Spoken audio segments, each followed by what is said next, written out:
Atos, capítulo de número 1, versículo de número 9. Diz assim a palavra do Senhor.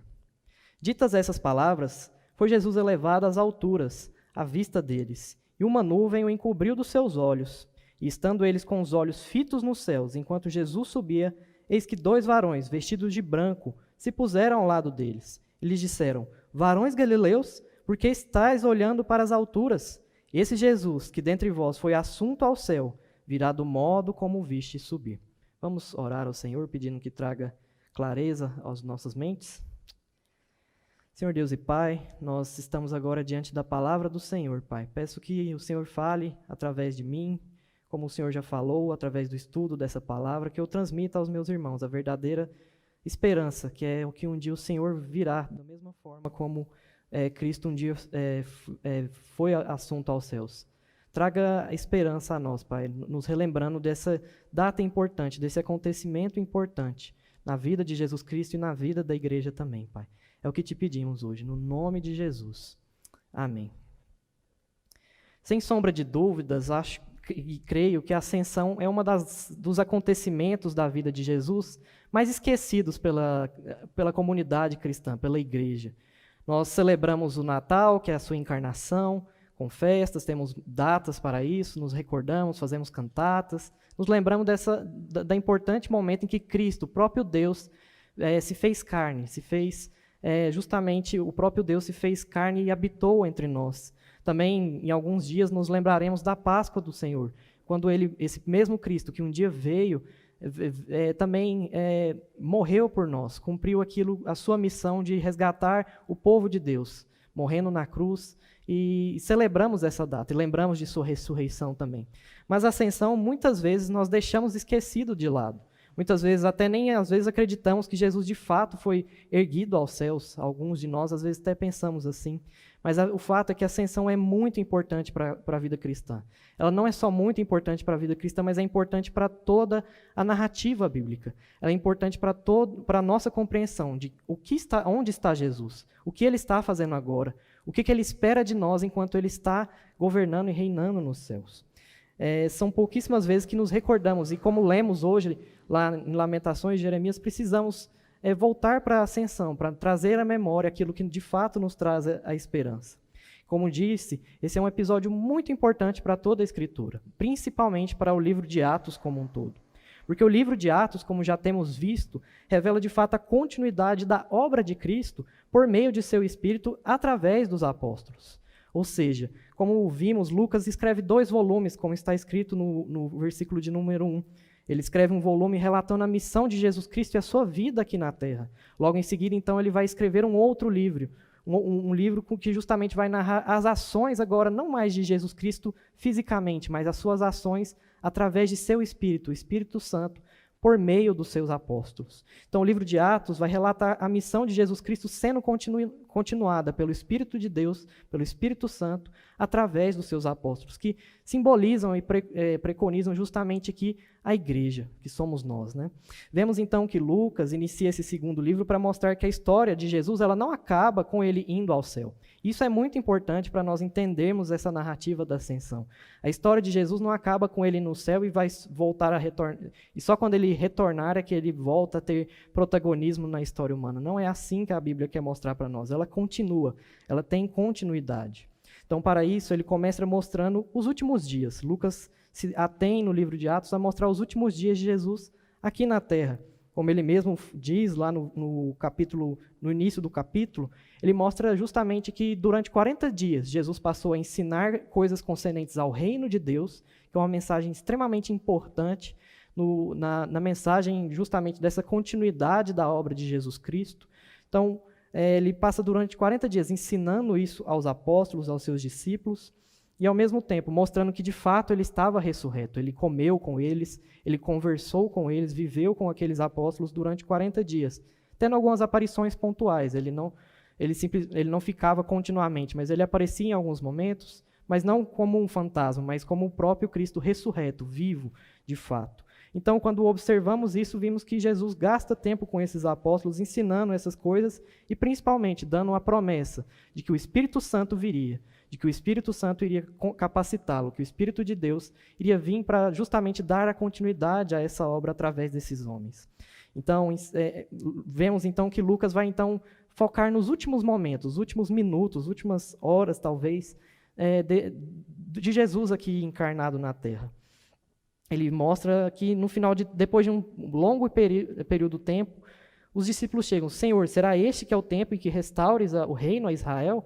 Mostrando que, de fato, ali os discípulos ainda estavam com as suas esperanças e suas expectativas, como vimos em outro momento, expectativas escatológicas, voltadas para um reino terreno, um reino físico. E Jesus fala: não compete a vocês saber tempos ou épocas, nem ao menos achar que a dimensão do reino de Deus é simplesmente uma dimensão terrena. O reino de Deus não é simplesmente um reino que vem aqui conquistar, trazer de volta a Israel na sua grandeza, no seu poder, Templo de Salomão e todas as outras coisas mais. O reino de Deus ele é maior e, como vimos, ele é espiritual, ele é internacional, ele é gradual em todos os seus sentidos. Por isso que ele diz: recebereis o poder do Espírito Santo, mostrando a essência espiritual desse reino e, ao mesmo tempo, mostrando que eles deveriam ser testemunhas não só em Jerusalém, Judeia ou a região de Israel, mas a todos os confins da terra, até mesmo os samaritanos, que era o povo pelo qual eles rivalizavam. Então, diante desse cenário, desse diálogo, nós vemos Jesus corrigindo a esperança daqueles discípulos ali, orientando-os para, de fato, para a essência desse reino espiritual. Então, a missão de Jesus é, de fato, sim, instaurar Israel, mas não mais uma Israel geograficamente localizada, com nacionalidades, etnias ou qualquer coisa do tipo definida, mas o Israel de Deus, ou seja, o povo pelo qual o Pai escolheu para fazer parte da sua nação, fazer parte desse reino. Então, Jesus apresenta que o reino de Deus é, de fato, espiritual, em seu caráter, internacional quanto aos seus membros e gradual quanto à sua expansão. E agora vemos Lucas focando, depois de ter Jesus dito essas palavras, ele foca então nos últimos instantes de Jesus aqui na Terra. Jesus corrigiu as esperanças escatológicas deles, mas ainda há um pouco do que os discípulos precisavam entender, até mesmo com Jesus sendo levado aos céus. Stott diz que nesse último diálogo, Jesus vai advertir a igreja sobre 2 erros. O primeiro é da utopia política, como já vimos então nos versículos 6 a 8. E o segundo é justamente a esperança pietista de que você só fica olhando para as coisas celestiais, pensando nas coisas do alto e se esquece de que você tem uma missão. Nós veremos isso essa manhã. Então, quando nós temos a nossa esperança terrena tirada muitas vezes, nós somos acreditados das nossas utopias políticas. O que o nosso coração tem a intenção de fazer é colocar esperanças transcendentais sem qualquer significado com a terra, sem qualquer significado com a sua missão, com a missão de Jesus Cristo. Mas Jesus e os próprios anjos que aparecem aqui vai advertir esses homens de que eles também têm, ao mesmo tempo, uma missão, que é terrena, e que agora nós vivemos uma era, a era de anunciar o reino de Deus. Porque, de fato, Jesus nasceu, Jesus se encarnou, Jesus veio ao mundo, Jesus teve toda a sua vida de obra perfeita em obediência à lei.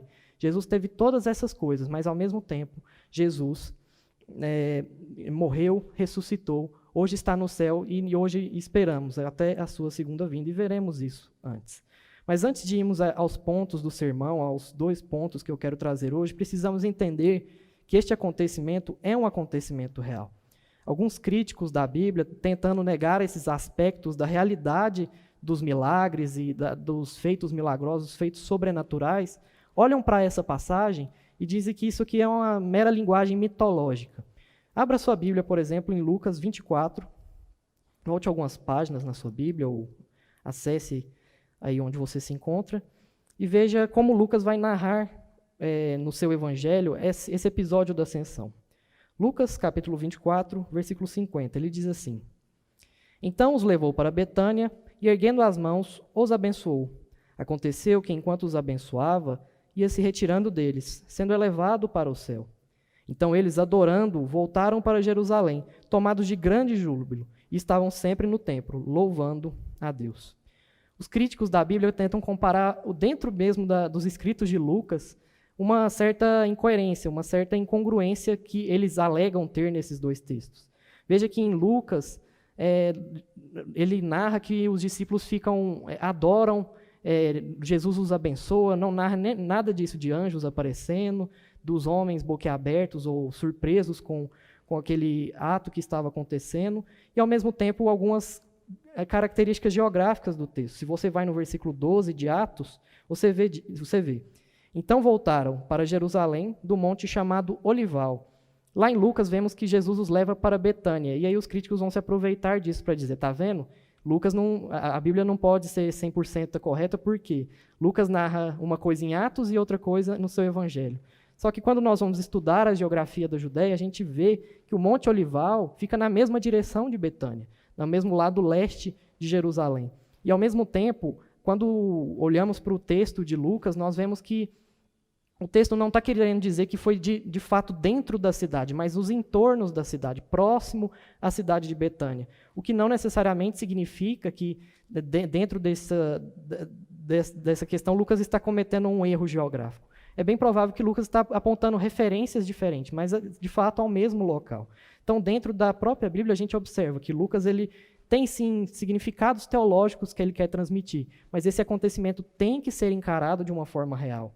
Então, sabendo disso, os críticos também vão dizer que Lucas, dentro desses elementos, quis mitologizar a narrativa. Afinal, como que um homem pode ser elevado ao céu? Jesus foi o primeiro astronauta, será? Será que é isso? E muitas críticas desse tipo são feitas. Mas, ao mesmo tempo, nós não podemos negar que, de fato, Jesus foi elevado aos céus. Porque isso é o que a Bíblia fala em todo o tempo. Dentro do livro de Atos mesmo, nós vamos observar que Pedro vai dizer muitas vezes em seu discurso que Jesus foi levado aos céus. Ao mesmo tempo, Paulo vai dizer isso. E as promessas lá em Daniel também apontavam para algo dessa espécie. Então, a primeira coisa que nós temos que olhar para trazer de volta a memória e trazer esperança é olhar para, de fato, isso. De que Cristo, de fato, foi levado aos céus. Não é uma narrativa mitológica aqui, é um fato real, é um acontecimento real, tanto quanto o seu nascimento, a sua morte, a sua ressurreição. Precisamos encarar isso dessa forma, porque se não encararmos isso dessa forma, toda a esperança pela qual nós temos e toda a nossa missão perde o valor, perde a essência, perde todo o significado até mesmo do Novo Testamento. Então, a ascensão é um acontecimento real. E é isso que eu quero trazer essa manhã, que ela marca o ápice da glorificação de Cristo. A ascensão é um acontecimento real e que precisamos nos apegar em duas verdades que ela nos transmite. A primeira é de que a missão de Cristo está concluída. E a segunda é de que ela traz a mensagem de esperança para nós. Se vemos, então, a ascensão de Cristo como um episódio, como um acontecimento de fato verdadeiro, de fato real, nós temos, então, que olhar que esse acontecimento traz dois ensinamentos práticos e vivos para a nossa vida. O primeiro é de que essa missão de Jesus Cristo foi completada, foi consumada. E, ao mesmo tempo, de que ela traz uma mensagem de esperança para as nossas vidas. Vamos atentar, então, a esse primeiro ensinamento que está no versículo de número 9. Diz assim: dita estas palavras, foi Jesus elevado às alturas, à vista deles, e uma nuvem o encobriu aos seus olhos. Veja, a missão de Jesus na terra foi concluída. Essa é a primeira verdade que nós vemos aqui com a realidade da ascensão. Desde sua ressurreição, Jesus ia fazendo aparições pontuais, como eu disse. Durante 40 dias ele apareceu para os discípulos no caminho de Emaús, para aqueles discípulos ali, ele comeu com eles, fez ainda milagres e outras operações. Então Jesus aparecia ali. Contudo, agora Lucas quer mostrar algo diferente nisso. Ele quer mostrar que a missão de Jesus Cristo está chegando ao fim. E isso fica evidente em duas marcas desse texto. A primeira coisa é quando ele diz: Jesus foi elevado às alturas. A construção grega desse texto, às vezes a gente pensa numa coisa como se estivesse sendo abduzido ou coisa do tipo. Mas o verbo sugere justamente que Cristo foi retirado. Essa é a ideia, de Jesus foi retirado de cena, como se de fato ele fosse tirado, elevado de um local para justamente tomar um lugar de ascensão, retirado para ser exaltado por algo. Lucas registra esse acontecimento, então, do ponto de vista dos discípulos. Isso é importante. Ele não está registrando do ponto de vista de Jesus. Ele está do ponto de vista dos discípulos, advertindo e alertando, mostrando o que de fato aconteceu naquele momento. Então, Lucas quer transmitir que Jesus estava de uma vez por todas encerrando a sua aparição na terra. Sua missão, de fato, estava se concluindo. Esse elevar, é justamente isso, foi retirado do meio deles. Da mesma forma, e aqui Lucas quer trazer um paralelo dentro dos seus escritos, da mesma forma que ele foi trazido pelo Pai, foi colocado pelo Pai, no seu nascimento, na sua natividade, na sua encarnação, o próprio Pai o retira agora. Mostra justamente essa coroação de Jesus Cristo, essa conclusão. E isso fica evidente justamente em uma coisa que muitas vezes nós, por causa das representações de cinema, ou por causa das representações de teatro, de pinturas e qualquer coisa do tipo, nós pensamos que Jesus foi flutuando em nuvens. E a nuvem aqui ela tem um significado teológico muito importante. Ela não é simplesmente Jesus sendo levado para as nuvens no céu, como a gente observa aqui. A nuvem, dentro de toda a Escritura, tem um propósito de mostrar a presença de Deus ali. É uma espécie de teofania. Você pode observar isso, por exemplo, no livro do Êxodo. Essa nuvem aparece várias vezes. Principalmente quando o povo é tirado do Egito e é levado ao deserto, nós vemos o quê? Que Deus coloca uma nuvem para os proteger do sol e tudo mais, mostrando o quê? Que a sua presença estava com eles, mostrando que ele estava ali de fato com eles e habitando juntamente com eles, cuidando e preservando deles.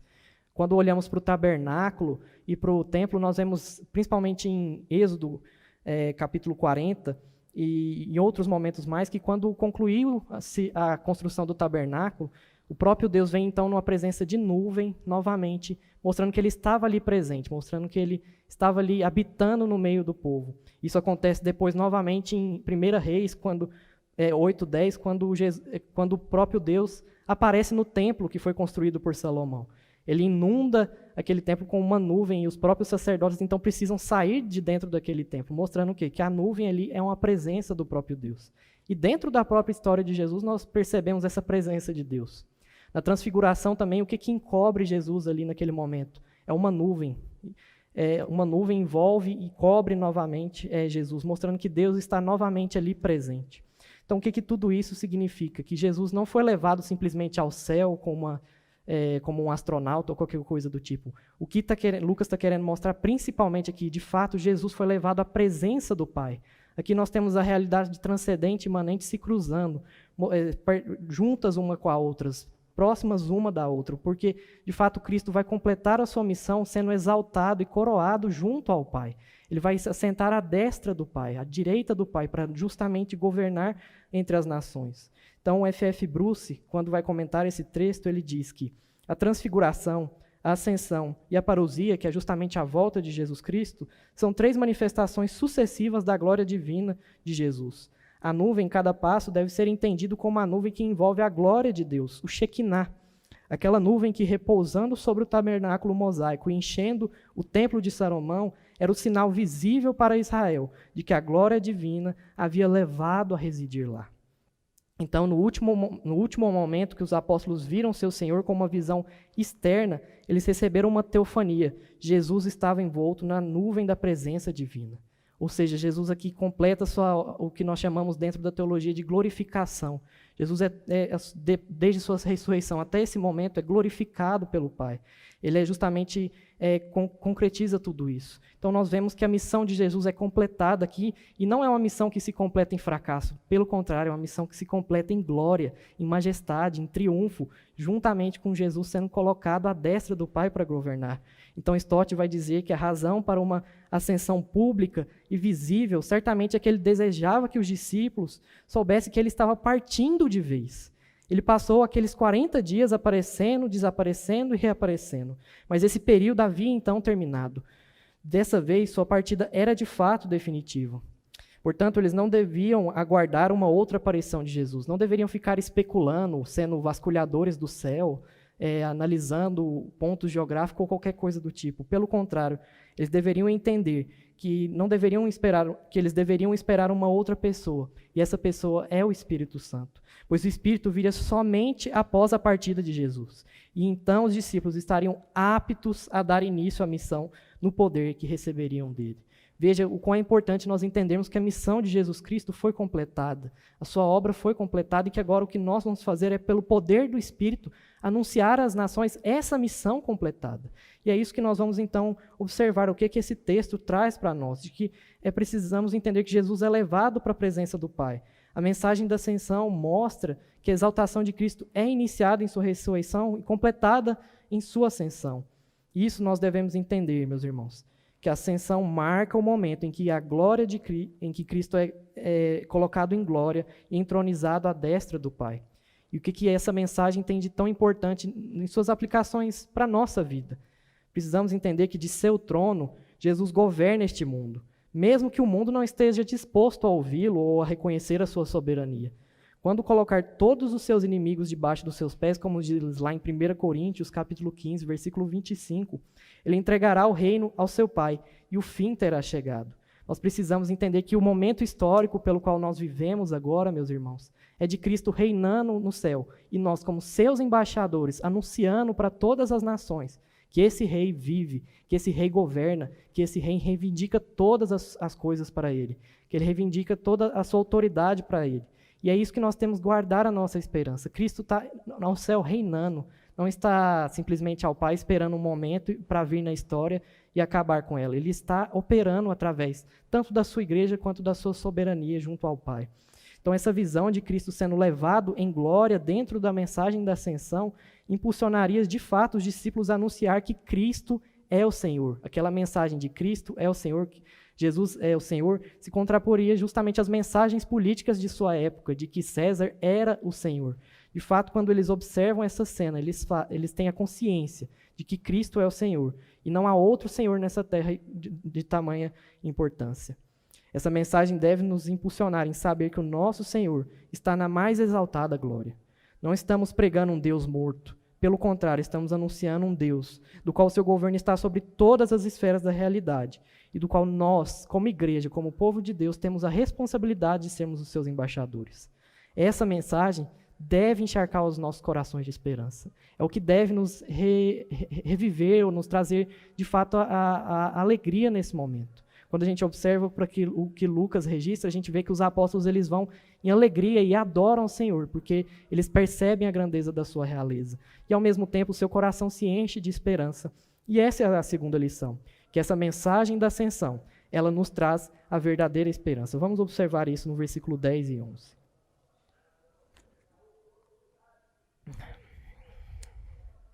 Estando eles com os olhos fitos nos céus, enquanto Jesus subia, eis que 2 varões, vestidos de branco, se puseram a um lado deles. E lhes disseram: Varões galileus, por que estáis olhando para as alturas? Esse Jesus que dentre vós foi assunto ao céu, virá do modo como viste subir. Veja, neste momento os discípulos ficam olhando para aquela cena. E quando nós observamos a construção da língua grega neste texto, a palavra usada justamente para o olhar fito no céu é uma linguagem médica da época, de quando um médico olhava para algo estranho, registrava algo, uma observação, um comportamento, ou uma patologia estranha. Algo estranho estava acontecendo. Os discípulos estavam olhando o que está acontecendo neste momento. E é possível que alguns se lembrassem até mesmo do acontecimento das transfigurações e até mesmo o seu coração ficasse assim: será que ele vai voltar em algum momento? A gente vai ter que esperar ele vai subir, vai voltar em algum momento? Como é que vai ser isso aí? Alguns se lembram de que isso já aconteceu de uma certa forma, com a nuvem vindo, envolvendo ele e todas as coisas mais. Mas é neste momento, então, que 2 homens brancos, com vestes brancas, aparecem aqui na cena. E a descrição que Lucas faz indica a presença de seres não humanos, ou seja, de anjos. Ele mostra aqui que 2 varões vestidos de brancos.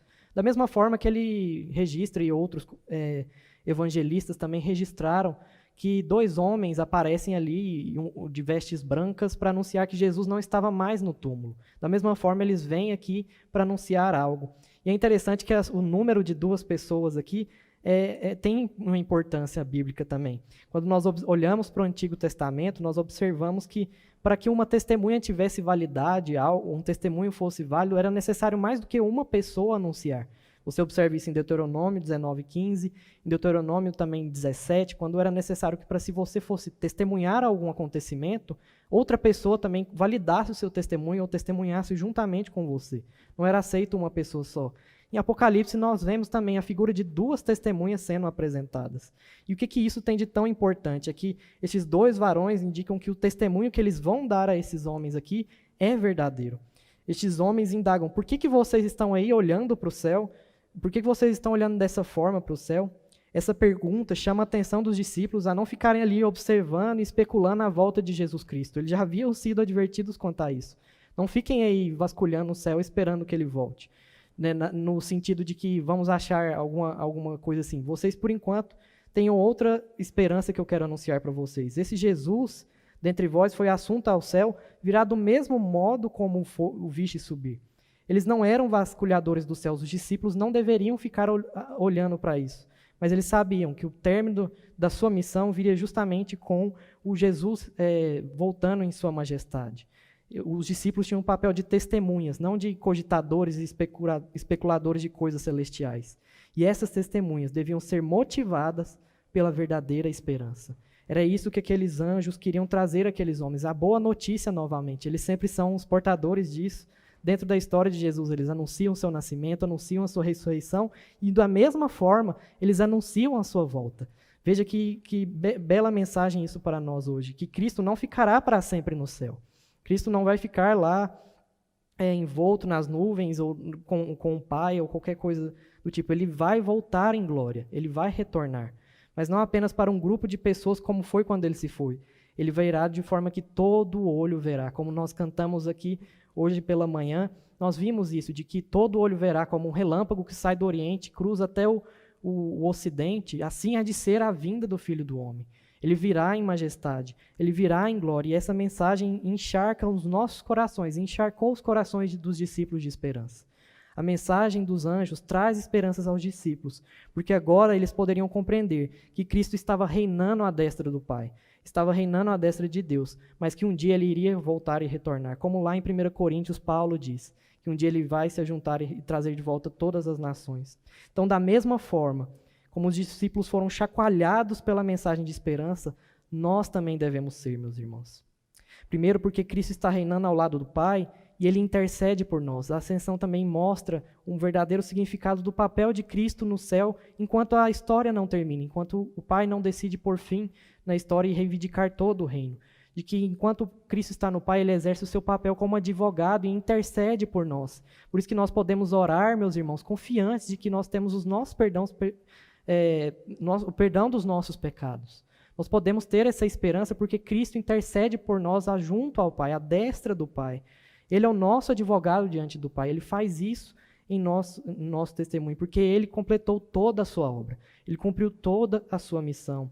E, ao mesmo tempo, devemos ter a esperança e inundar os nossos corações com essa mensagem, de que um dia ele irá completar o seu reino.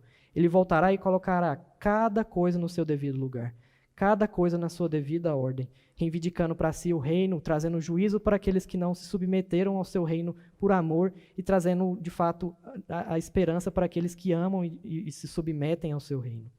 Nossa esperança não deve estar nos meios também, meus irmãos, que nós criamos para nos anestesiar. Nós temos visto com os adolescentes da nossa igreja, nesse período, um livro muito bom e que eu recomendo a leitura sobre 12 maneiras que o seu celular manda a sua vida. E o autor dele, Tony Hayek, diz que uma das coisas que nos impede de contemplarmos a Deus e sermos movidos pela sua esperança é que nós estamos cheios de distrações terrenas. Nós criamos muitas distrações. Nós olhamos para o sofrimento e fazemos um meme. Nós olhamos para a tristeza de alguém e fazemos chacota. Ou seja, de outra forma, nós fazemos piadas e nós estamos cheios de entretenimento na nossa vida.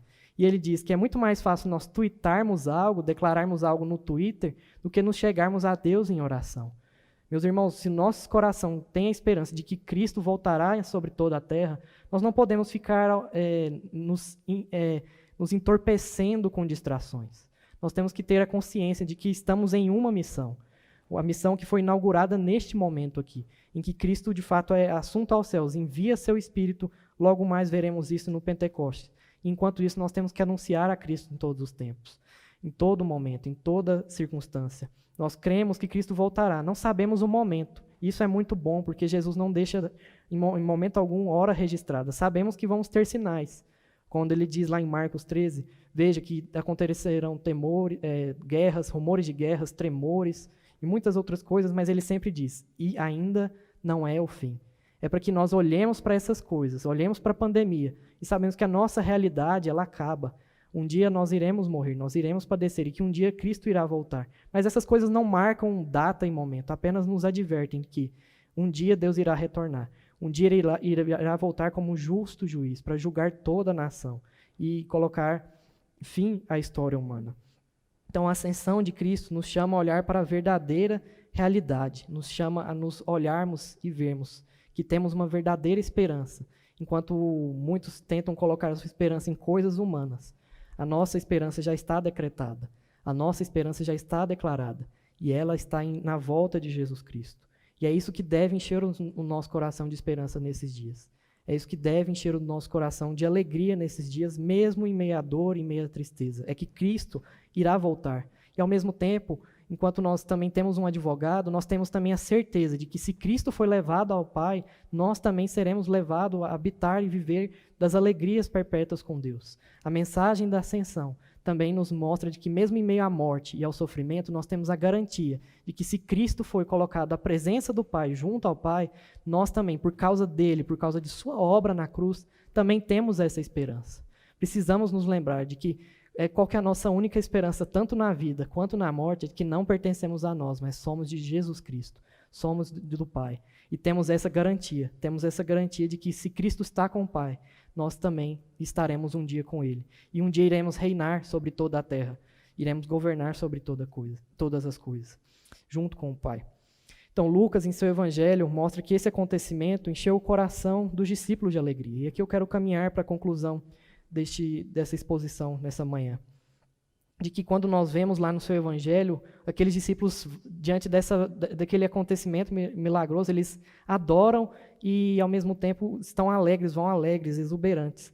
Em Atos, Lucas registra também dois sentimentos e expressões desses discípulos. Veja que, quando você caminha um pouco no versículo 12 até o 14, eles voltam, ele relata que eles estavam se reunidos. Veja que essa ascensão também trouxe a eles o senso de pertencer a uma comunidade, que eles deveriam estar juntos e não separados nesse momento.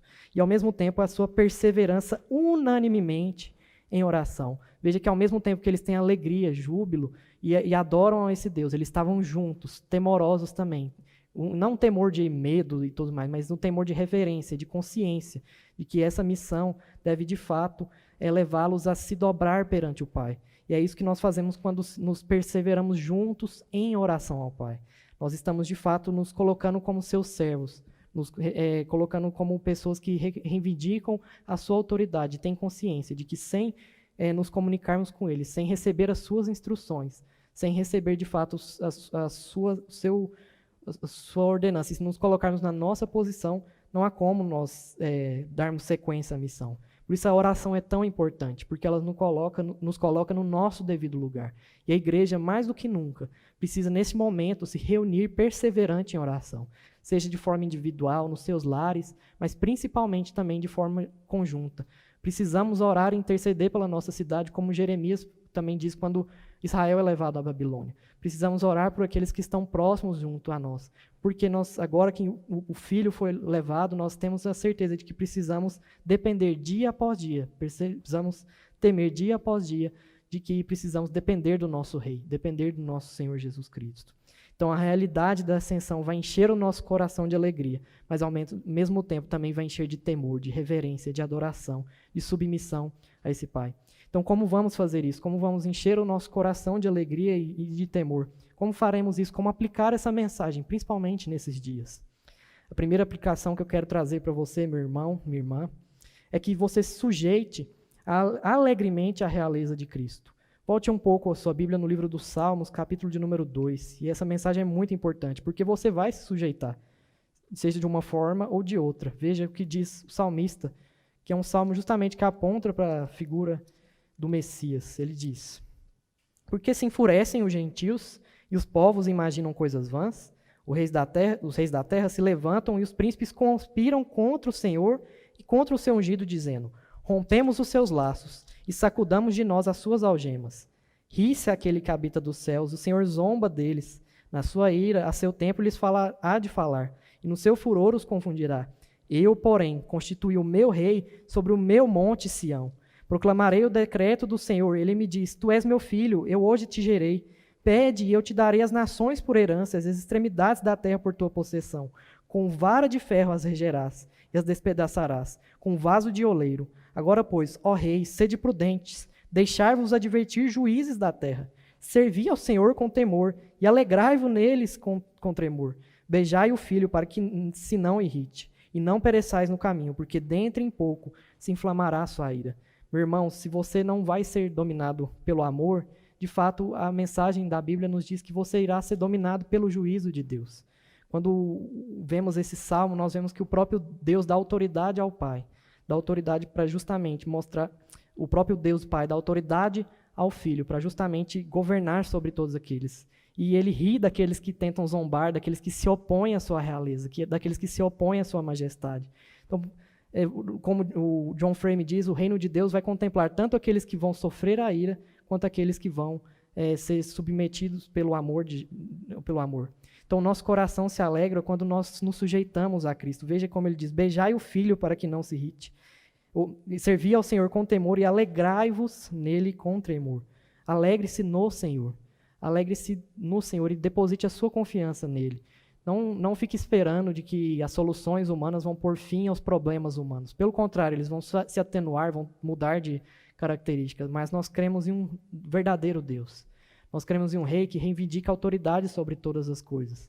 Nós não ficamos criando utopias políticas, nem ficamos especulando coisas celestiais pelo qual não nos foi revelado. A única coisa que sabemos é que esse rei virá.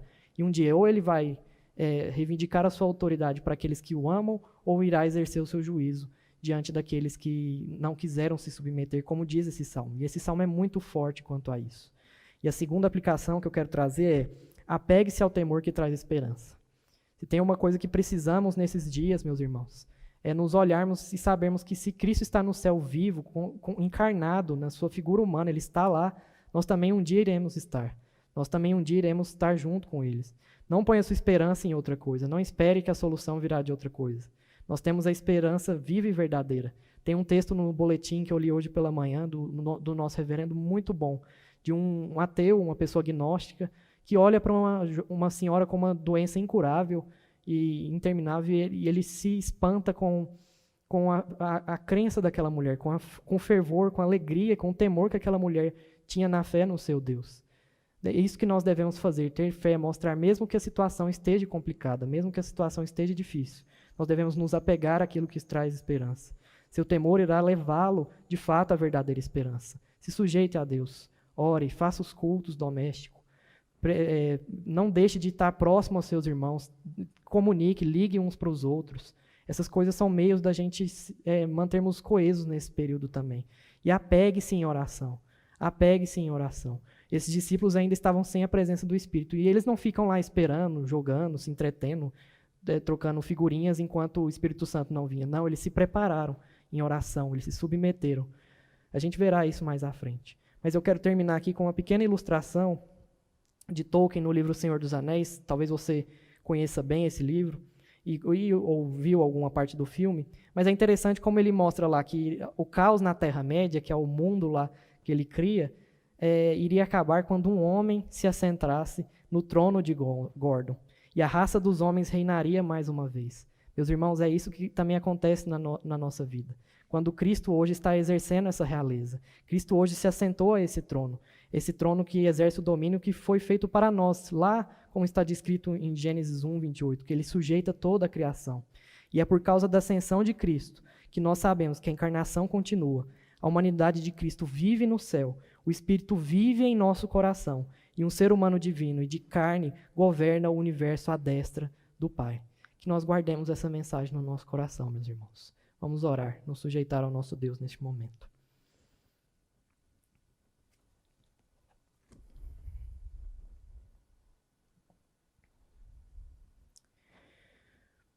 Senhor Deus, eterno Pai, nós nos alegramos, Pai, porque um dia o Senhor levou Jesus Cristo para a glória.